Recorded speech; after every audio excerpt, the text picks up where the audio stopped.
మీరు ఎన్ని ఇంకా మేము 2012 నుంచి ట్రై చేసి ఈ హాస్పిటల్ కావాలని చెప్పింది. గ్రామస్తులందరినీ కూడేసి గ్రామస్థ పరంగా మళ్ళీ అఫీల్స్ పరంగా ప్రయత్నం చేసి ట్రై చేస్తుంది. మా కృష్ణమూర్తి అనే వాళ్ళు మాకు ఆయుక్త కచేరీలో ఆంజనేయ సర్కార్లో వాళ్ళు మాకు కోఆపరేట్ చేసి మాకు కవల పరిశ్రమ నుంచి ఇక్కడ షిఫ్ట్ చేయడానికి అనుకూలం చేస్తారు. ఆ పిమ్మట మళ్ళీ మాకు ల్యాండ్ కొదవ వచ్చేసారు. ల్యాండ్ కొదవ వచ్చేసి నుంచి మళ్ళీ ల్యాండ్ కావాలని చెప్పి 1 లక్ష రూపాయలు డిపాజిట్ చేయాలని చెప్పి ఆ 1 లక్ష రూపాయల డిపాజిట్ను కోటిగల్ అమ్మానే కరే వాళ్ళ సహకారం నుంచి తీసుకొని వాళ్ళతో నుంచి మేము 1 లక్ష రూపాయలు డిపాజిట్ చేస్తున్నాం. దానికి చంద్రశేఖర్ వాళ్ళు, కేఎన్ చంద్రశేఖర్, ఒక దండు నరసింహయ్య వాళ్ళు వీళ్ళంతా అధ్యక్షులుగా ఉండి మాకు దుడ్డు సహాయం చేశారు. ఆ మీటి మళ్ళీ ల్యాండ్ కావాలన్నాడు మాకు. మేము మహంతి గౌడ వాళ్ళతో పోయి కాగోడి తిమ్మప్ప వాళ్ళతో పోయి వాళ్ళని రిక్వెస్ట్ చేసుకొని వాళ్ళ ముఖాంతరంగా మాది గోమాళం ఉంది కాబట్టి దాని నుంచి అక్కడ శాంక్షన్ చెప్పుకున్నాం. ఆడ నుంచి అవుతుంది మళ్ళీ మాకు స్టాప్ లేకుండా అయిపోయింది.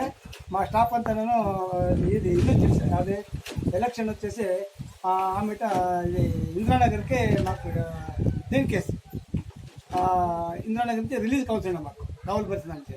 అక్కడ 2 నెలల రూపాయలు 2 నెలలు తిరిగి అక్కడి నుంచి మళ్ళీ మేము తీసుకొస్తే వాళ్ళు మాకు ట్రాన్స్ఫర్ చేసుకుని మేము మాకు ఇక్కడ వచ్చేదానికి వాళ్ళకి అవకాశం లేకుండా ట్రాన్స్ఫర్ చేసుకుని వాళ్ళకి ఇది వచ్చేసి కోడ్ ఆఫ్ కండక్ట్ వచ్చేసి కాబట్టి ట్రాన్స్ఫర్ చేసుకుంటాయి. అప్పుడు మళ్ళీ ఆయుక్త మళ్ళీ పోయినాడు నంబర్ 1 అకౌంట్లో తీసుకోండి అని చెప్పేసి మళ్ళీ మాకు డిహెచ్ఓ సార్కి డీసీకి మాకు పర్మిషన్ చేశారు కాబట్టి ఆ పర్మిషన్ పైన ఇప్పుడు మేము కోర్టుగల్లో ఈ డెట్కి ఇప్పుడు మేము ఓపెన్ చేయడానికి మా సార్వజనికులు చుట్టుముట్టు ఉండేవాళ్ళు బట్టి మా డిహెచ్ఓ సాహెబ్లో మరియు మా లక్ష్మణ్ రెడ్డి వాళ్ళు, మా శ్రీనివాస్ రెడ్డి వాళ్ళు, మా మేడం గారు, రోహిణి మేడం గారు, వీళ్ళందరూ సహాయంతో ఆమె మా అధ్యక్షులు, మా ఉపాధ్యక్షులు, మా మెంబర్లు అందరూ సహకారం చేశారు కాబట్టి మేము ఇప్పుడు ఈ హాస్పిటల్ ఓపెన్ చేయడానికి అవకాశం.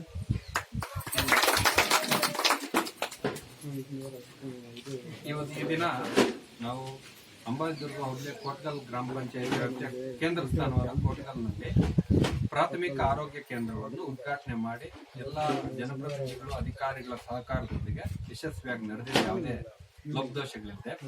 ಆದ್ರೆ ಇದರಿಂದ ಒಂದು 7-8 ವರ್ಷಗಳ ಒಂದು ಸುದೀರ್ಘವಾಗಿರೋದು ಅದನ್ನ ಒಂದು 2 ನಿಮಿಷದಲ್ಲಿ ಹೇಳಕ್ ಬಯಸ್ತೀನಿ. ಒಂದು ಕೈವಾರ ಹೋಬಳಿಯಲ್ಲಿ ಸಂತೆಕಲ್ಲಹಳ್ಳಿ ಮತ್ತೆ ಕೈವಾರ, ಕಸಬಾ ಹೋಬಳಿಯಲ್ಲಿ ಚಿನ್ಸಂದ್ರ, ಕುರುಬೂರು, ಮುರುಗಮಲ್ಲ ಹೋಬಳಿಯಲ್ಲಿ ಇದು ಯಗಕೋಟೆ ಮತ್ತೆ ಮುರುಗಮಲ್ಲ 2 ಆಯ್ತು. ಮತ್ತೆ ಚಿಲಕಲ್ನೇರ್ ಹೋಬಳಿಯಲ್ಲಿ ಕಂಚಾರನಹಳ್ಳಿ, ಬುರುಡುಗುಂಟೆ ಮತ್ತೆ ಚಿಲಕಲ್ನೇರ್ ಎಕ್ಸ್ಟೆನ್ಷನ್ 2 ಇವೆ. ಹಾಗೆ ಮುಂಗಾನಹಳ್ಳಿ ನೋಡಿದ್ರೆ ಬಟ್ಲಹಳ್ಳಿ ಮತ್ತೆ ಇಲ್ಗಂಪಲ್ಲಿ 2 ಕಡೆ ಇದೆ. ಅಂದ್ರೆ ಈ ಗ್ರಾಮಾಂತರ ಪ್ರದೇಶದಲ್ಲಿ ಚಿಂತಾಮಣಿ ತಾಲೂಕು ಕಡೆ ಗಮನಿಸಿದಾಗ ಎಲ್ಲ ಹೋಬಳಿಗಳಿಗೂ ಸರಾಸರಿ 2 ಇದ್ರೆ ಅಂಬಾಜಿದುರ್ಗ ಹೋಬಳಿಯಲ್ಲಿ 1 ಕೂಡ ಇರ್ಲಿಲ್ಲ.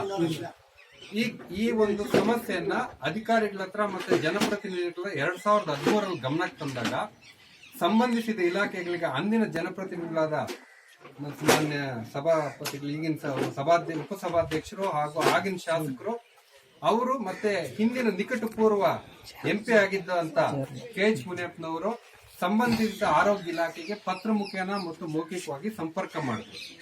ತದನಂತರ ಆ ಸಂಪರ್ಕದ ನಂತರ ಕೋಲಾರ ಜಿಲ್ಲಾ ಉಸ್ತುವಾರಿ ಸಚಿವರಾಗಿ UT ಖಾದರ್ ಅವರು ಇದ್ರು. ಕೋಟಗಲ್ ಇರುವಂತ ಆರೋಗ್ಯ ಸಚಿವರು ಅವರೇ ಆಗಿದ್ರು. ಆ ಒಂದು ನಿಟ್ಟಿನಲ್ಲಿ ಪರಿಶೀಲನೆ ಮಾಡಲು ಅನುಮೋದನೆ ನೀಡಿದ್ರು ಅವ್ರ ನಂತರದ ದಿನಗಳಲ್ಲಿ ನಮ್ಮ ಜಿಲ್ಲೆಯ ಪಕ್ಕದ ಶಾಸಕರು ಶ್ರೀನಿವಾಸಪುರ ಕ್ಷೇತ್ರದ ಶಾಸಕರಾದ ರಮೇಶ್ ಕುಮಾರ್ ಅವರು ಆರೋಗ್ಯ ಸಚಿವರಾದರು. ಆ ಅವಧಿಯಲ್ಲಿ 8 ನಿಷ್ಕ್ರಿಯವಾಗಿರೋ ಬೆಂಗಳೂರು ಕೇಂದ್ರ ಪ್ರದೇಶದಲ್ಲಿ ಸಂಬಂಧ ಇರೋ 8 ಪ್ರಾಥಮಿಕ ಆರೋಗ್ಯ ಕೇಂದ್ರಗಳಿಗೆ ಸಂಖ್ಯೆ ಕಡಿಮೆ ಬರುವಂತ ಅವರು ಇರುವಂತ ಆಸ್ಪತ್ರೆಗಳನ್ನ ಬೇರೆ ಭಾಗಕ್ಕೆ ಶಿಫ್ಟ್ ಮಾಡೋದಕ್ಕೆ ಅವರು ಆಲೋಚನೆ ಮಾಡಿದಾಗ ಈ ಯಾವ್ಯಾವ ಪರಿಶೀಲನೆ ಕರೆಕ್ಟ್ ಆಗಿದೆಯೋ ಅವುಗಳಿಗೆ ಶಿಫ್ಟ್ ಮಾಡಬೇಕು ಅನ್ನೋದ್ರಲ್ಲಿ ಕಾವಲ್ ಬೈರಸಿಂದ್ರ ಆ 8 ಪೈಕಿ ಒಂದು ಕೋಟಗಲ್. ಇದು ಒಂದಿದಾದ್ರೆ ಮತ್ತೆ ನಮ್ಮ ನೂತನವಾಗಿ ಆಯ್ಕೆಯಾಗಿರೋ MP ಮುನ್ಸ್ವಾಮಿ ಅವರು ಮತ್ತೆ ಈ ವಿಷಯ ಪ್ರಸ್ತಾಪ ಮಾಡಿದಾಗ ಈ ಒಂದು ತಾತ್ಕಾಲಿಕವಾಗಿ ಆಗಿರುವಂತ ಆಸ್ಪತ್ರೆಗೆ ಒಂದು ಶಾಶ್ವತ ಕಟ್ಟಡಕ್ಕೆ ಬೇಕಾಗಿರುವಂತ ವ್ಯವಸ್ಥೆ ಮಾಡಿಕೊಡುವುದಕ್ಕೆ ಗಟ್ಟಿ ಭರವಸೆ ನೀಡಿದ್ದಾರೆ. ಹಾಗೇನೆ ಇಷ್ಟೆಲ್ಲ ನಡಿಬೇಕಾದ್ರೆ ನಮ್ಗೆ ಮುಖ್ಯವಾಗಿ ಹಿಂದಿನ ಅವಧಿಯಲ್ಲಿದ್ದ DHOಗಳಾಗ್ಲಿ, ರವಿಶಂಕರ್ ಸರ್ ಅವ್ರಾಗ್ಲಿ, ಅಥವಾ ಇವಾಗಿರೋ ಯೋಗೇಶ್ ಗೌಡ್ರಾಗ್ಲಿ, ವಿಶೇಷವಾಗಿ ನಮ್ಮ ಮಾರ್ಗದರ್ಶಕರಾಗಿ ರಾಮಚಂದ್ರ ರೆಡ್ಡಿ ಅವರಾಗ್ಲಿ, ಅಥವಾ ಅವರಿಂದ ಇದ್ದ ಮಿತ್ರಣ್ಣವರು, ಮತ್ತೆ ಅವರ ಅಧಿಕಾರಿ ಸಿಬ್ಬಂದಿಗಳಿರು ನಮ್ಗೆಲ್ಲರಿಗೂ ಈ ತರ ಸಂಪರ್ಕ ಮಾಡ್ಬೇಕು ಅಂತ ಮಾರ್ಗದರ್ಶನ ಕೊಟ್ಟು ಯಾವ್ಯಾವ ಕಚೇರಿಗೆ ಹೋಗ್ಬೇಕು ಅಥವಾ ಏನ್ ಇದು ಮಾಡ್ಬೇಕು ಅನ್ನೋದು ಆಯ್ತು. ಇನ್ನೊಂದು 6-7 ತಿಂಗಳಿಂದ ಇದು ಉದ್ಘಾಟನೆ ಆಗ್ಬೇಕಿತ್ತು. ಆದ್ರೆ ಈ ಒಂದು ಜಮೀನು, ಅದಕ್ಕೆ 2 ಎಕರೆ ಜಮೀನು ಹಾಗೂ 1 ಲಕ್ಷ ರೂಪಾಯಿ ಸ್ಥಿರ ಠೇವಣಿ ಅನ್ನೋದು ಇರೋಂತ ಸಂದರ್ಭದಲ್ಲಿ ಜಮೀನು ದೀಪ್ತಿ ಆದಿತ್ಯ ಕಾನಡೆ ಅವರು 2 ಎಕರೆಯನ್ನು ನಾನು ಮಾಡೋದಿಲ್ಲ ಅಂತ ಹೇಳ್ಬಿಟ್ಟು ಕ್ಯಾಬಿನೆಟ್ ಬರೆದ್ರು. ಸಚಿವ ಸಂಪುಟಕ್ಕೆ ಬರೆದಾಗ ಅದು 1 ವರ್ಷ ವಿಳಂಬ ಆಯ್ತು. ಇಲ್ಲಾಂದ್ರೆ 1 ವರ್ಷದಿಂದ ಆಗ್ತಾ ಇತ್ತು. ಇನ್ನು 3ನೇದಾಗಿ ಬಂತು ಅಂತಂದ್ರೆ ಈ ಒಂದು 7-8 ವರ್ಷದಲ್ಲಿ 2012ರಿಂದ 19 ಅಂದ್ರೆ 7-8 ವರ್ಷದಲ್ಲಿ ಸ್ಥಳೀಯವಾಗಿ 2 ಜನಪ್ರತಿನಿಧಿಗಳಾಗಿದ್ದಾರೆ. ಹಿಂದಿನ ಅವಧಿಯಲ್ಲಿ ಇದ್ದಂತ ಎಲ್ಲ ಅಧ್ಯಕ್ಷರು, ಈಗಿನ ತಾಲೂಕ್ ಪಂಚಾಯತಿ ಸದಸ್ಯರು ವೆಂಕಟಪತಿ ಅವರು ಹಾಗೂ ಅವರಿಂದ ಇದ್ದ ನಾಗರಾಜ್ ಅವರು, ಮತ್ತೆ ಈಗಿರೋ ಶ್ರೀನಿವಾಸ್ ಅವರು, ಮತ್ತೆ ಹಿಂದಿನ ಅವಧಿಯಲ್ಲಿ ಅಧ್ಯಕ್ಷರಾಗಿದ್ದ ನರಸಾಪುರ NL ಶ್ರೀನಿವಾಸ್ ರೆಡ್ಡಿ ಅವರು, ಮತ್ತೆ ಅವರಿಂದ ಇದ್ದ ಅಜ್ಮನ್ ಜಹರಾಬಾನು, ಮಹಬೂಬ್ ಸಾಬಿ ಅವರು, ಸಾವಿತ್ರಮ್ನವರು, ಮತ್ತೆ ಈಗಿರೋ ಶೋಭಮ್ನವರು, ಮತ್ತೆ ರಾಮ್ ಲಕ್ಷ್ಮಮ್ಮ ಮುನ್ರಾಜ್ ಅವರು, ಇವರೆಲ್ಲರೂ ಒಟ್ಟಾರೆಯಾಗಿ ನಿರಂತರವಾಗಿ ಎಲ್ಲಾ ಜನಪ್ರತಿನಿಧಿಗಳು ನಮ್ಗೆ ಒಟ್ಟಾರೆ ಸಹಕಾರ ನೀಡ್ಕೊಂಡು ಬಂದಾಗ ಈ ಒಂದು ಕಾರ್ಯಕ್ರಮ ಇವತ್ತು ಈ ಮಟ್ಟಕ್ಕೆ ಬರೋ ಮಟ್ಟಕ್ಕಾಗಿದೆ.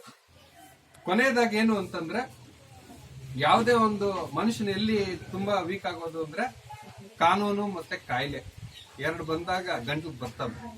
ಓಡೋಡ್ ಹೋಗ್ಬೇಕು ಅಥವಾ ಅಲ್ಲಿ ಯಾವ್ದು ರಕ್ಷಣೆ ಮಾಡೋದು ಅನ್ನೋದು ಅದು ಮುಖ್ಯ ಆಗಿರುತ್ತೆ.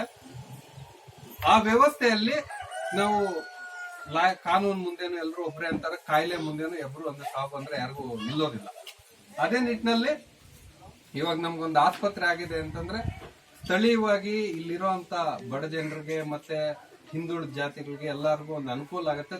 ಫಸ್ಟ್ ಏಡ್ ಚಿಕಿತ್ಸೆ ದೊರೆಯುತ್ತೆ. ಫಸ್ಟ್ ಇದೆಲ್ಲನೂ ನಾವು ಪಕ್ಕಕ್ಕೆ ಇಟ್ರೆ ಒಂದು ಆಸ್ಪತ್ರೆ ಬಂತು ಅಂತಂದ್ರೆ ಅಲ್ಲಿಗೆ ಅದು ಮುಗಿಯೋದಿಲ್ಲ.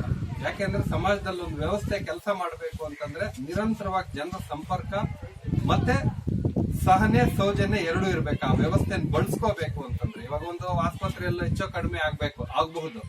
ಅದಕ್ಕೆ ನಾವು ಅನುಸರಿಸ್ಕೊಂಡು ಹೋಗಿ ವ್ಯವಸ್ಥೆಯಿಂದ ಸೇವೆಯನ್ನು ತೆಗೆಸ್ಕೊಳ್ಳೋವರೆಗೂ ನಮ್ಗೆ ಸ್ವಲ್ಪ ತಾಮಸದಿಂದ ನಿಧಾನವಾಗಿ ವರ್ತಿಸಿದ್ರೆ ಆ ವ್ಯವಸ್ಥೆ ಉಳಿಯತ್ತಿಲ್ಲ ಅಂತಂದ್ರೆ ನಾವು ಕೋಪ ಮಾಡ್ಕೊಂಡು ಗಲಾಟೆಗಳು ಮಾಡ್ಕೊಳ್ಳೋದ್ರಿಂದ ಪ್ರಯೋಜನ ಇರಲ್ಲ. ಆ ವ್ಯವಸ್ಥೆನ ಉಳಿಸ್ಕೊಂಡು ಇನ್ನ ಒಳ್ಳೆ ಆಸ್ಪತ್ರೆ ಕಟ್ಟಡ ಆಗ್ತದೆ. ತದನಂತರ ಒಳ್ಳೆ ಕಟ್ಟಡ ಉಪಯೋಗಿಸ್ಕೋಬೇಕು ಅಂತೇಳಿ ಎಲ್ಲ ಈ ಮೂಲಕ ಮನವಿ ಮಾಡ್ತೀನಿ. ಹಾಗೇನೆ ಈ ಒಂದು ಆಸ್ಪತ್ರೆ ಆಗ್ಬೇಕು ಅಂತಂದ್ರೆ 1 ಲಕ್ಷ ರೂಪಾಯಿ ಸ್ಥಿರ ಠೇವಣಿ ಕೊಡ್ಬೇಕು ಅಂತಂದ್ರೆ ನಮಗೆ ಗ್ರಾಮಸ್ಥರಲ್ಲಿಂದ ನಾವು ಎಲ್ಲಾರು ದುಡ್ಡು ಇರೋದು ಅಂತ ಕೋದಂಡರಾಮ ಸ್ವಾಮಿ ಅಮಾನಿಕೆರೆ ಸಂಘದ ಅಧ್ಯಕ್ಷರಾದ ದಂಡ್ ನರಸಿಂಹಪ್ಪನವರು, ಸದಸ್ಯರಾಗಿ ಮದ್ಲೇಡ್ ನರಸಿಂಹಪ್ಪನವರು, ಮತ್ತೆ ಖಜಾನ್ಸಿಯಾಗಿ ಕದಿರಪ್ಪನವರು, ಇವರೆಲ್ಲ ಇರೋಂತ ಇನ್ನ ಎಲ್ಲಾ ಸದಸ್ಯರು ಇರುವಂತ ಸಂಘದವರು ನಮ್ಮ ಈ ಒಂದು ಆಸ್ಪತ್ರೆಗೆ ಸ್ಥಿರ ಠೇವಣಿಗೆ 1 ಲಕ್ಷ ರೂಪಾಯಿ ದೇಣಿಗೆ ಕೊಟ್ಟಿರ್ತಾರೆ. ಅದರಿಂದ ಆ ಸಂಘದಿಂದ ಈ ತರ ಎಲ್ಲಾ ಜನಪ್ರತಿನಿಧಿಗಳು ಮತ್ತೆ ಎಲ್ಲಾ ಅಧಿಕಾರ ವರ್ಗಗಳ ನಿರಂತರ 6-7 ವರ್ಷಗಳ ಸಂಪರ್ಕದಿಂದ ನಮ್ಗೆ ಒಂದು ಆಸ್ಪತ್ರೆ ಬಂದಿದೆ. ಇದನ್ನೆಲ್ಲ ಗ್ರಾಮಸ್ಥರು ಮತ್ತೆ ಉಳಿಸ್ಕೊಂಡು ಅದನ್ನು ಗ್ರಾಮದಲ್ಲಿ ಅಧಿಕಾರಿಗಳಿಗೆ ಮತ್ತೆ ವೈದ್ಯರಿಗೆ ಗೌರವ ಕೊಟ್ಟು